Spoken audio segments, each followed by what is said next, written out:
As you're looking at the rubric here, you can see that the first part that you're going to need to do is give me a little bit of a background for the climate of the country that you choose. For example, if you choose Madrid, tell me about Madrid and the climate in Spain. And use your own words. So, what's the climate of Madrid like? But also, why? And what's the climate of your hometown like? Potentially, maybe even Franklin, Wisconsin. But why? How are the two similar and different, and how are they? How are you going to synthesize it? So, for example, one, just as identify. So, like that might be you saying, "Yes, my country has a cold climate." Two might be a summarization of that.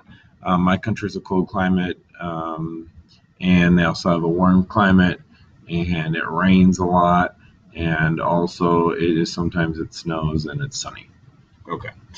Um, Potentially, you might do the same thing with your own place that you're from. So, Franklin, Wisconsin, it's cold, it's windy, it's snowy. Level three is actually taking those two thoughts and comparing them. So proficient would be I can compare these thoughts. So in Franklin, Wisconsin, it's cold and snowy, and in Madrid, Spain, it's warm and has a Mediterranean climate.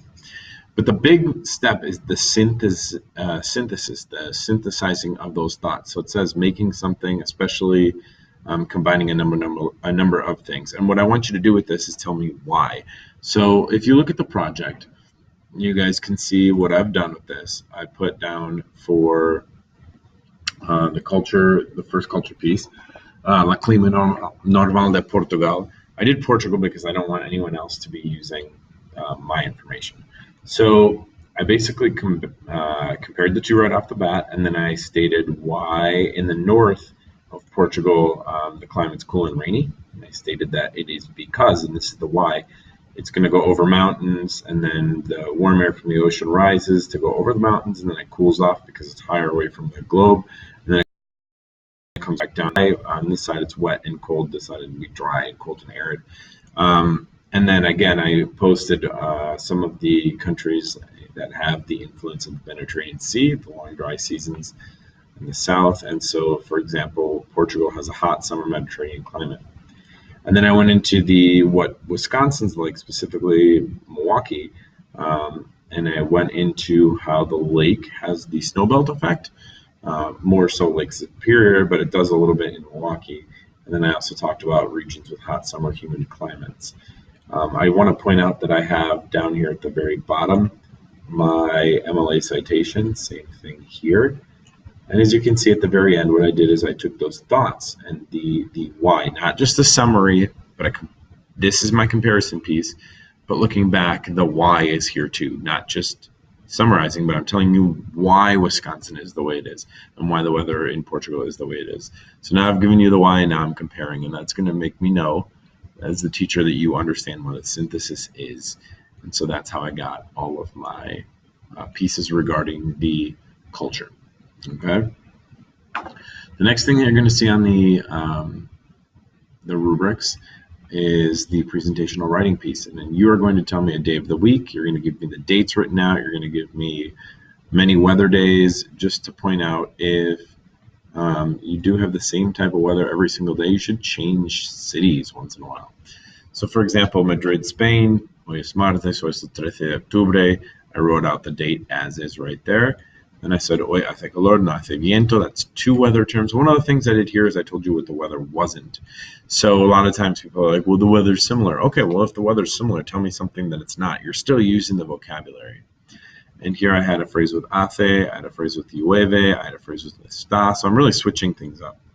And then I said the maximum temperature. I wrote it out with degrees, but then I also wrote it out with actual words for Fahrenheit.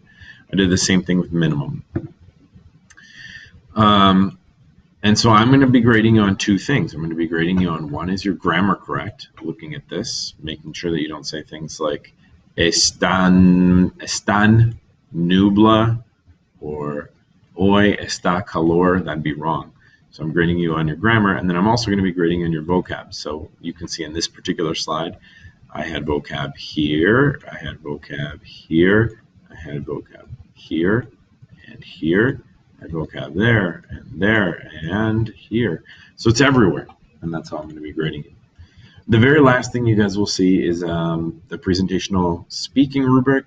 So you guys are going to be recording yourselves as I am right now with a screencast, except you'll show your face, and you guys are going to be reading this. And I will grade you based on your pronunciation. So, for example, the difference between Madrid, España, hoy es martes, hoy es el 3 de octubre, hoy hace calor y no hace viento.